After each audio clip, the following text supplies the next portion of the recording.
أعوذ بالله من الشيطان الرجيم بسم الله الرحمن الرحيم وبه نستعين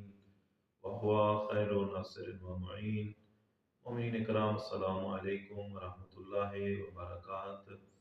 اکثر مومنین کے سوال آتے ہیں کہ فطرے کی مقدار کتنی ہے، کتنی فطرہ ادا کرنا چاہیے۔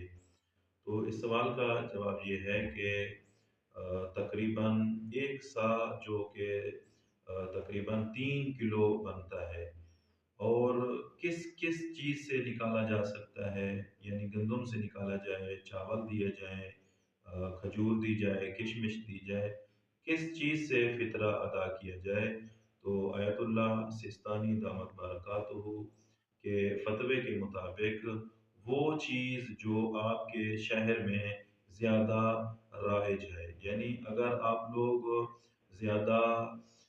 گندم کھاتے ہیں تو گندم کا 3 کلو جتنا بھی اس کی بھی قیمت بنے، کیونکہ مختلف شہروں میں، مختلف صوبوں میں مختلف قیمتیں ہوتی ہیں، تو جو آپ کے شہر میں جتنا قیمت ہو تو اتنی قیمت کی مقدار، یعنی 3 کلو کی جتنا قیمت بنے گی اتنا مقدار آپ کے اوپر واجب ہے کہ آپ فطرہ دیں۔ یوں نہیں کر سکتے کہ مثلاً آپ کے علاقے میں زیادہ چاول کھائے جاتے ہیں تو آپ ایسا کرتے ہیں کہ گندم کی قیمت کیونکہ کم ہے تو میں گندم کی قیمت ادا کر دوں، ایسا ہرگز نہیں کریں گے، بلکہ جو آپ کے شہر میں جو چیز زیادہ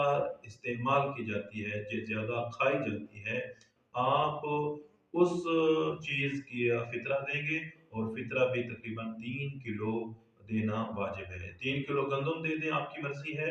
یا آپ 3 کلو کی قیمت بھی ادا کر سکتے ہیں۔ السلام علیکم ورحمۃ اللہ وبرکاتہ۔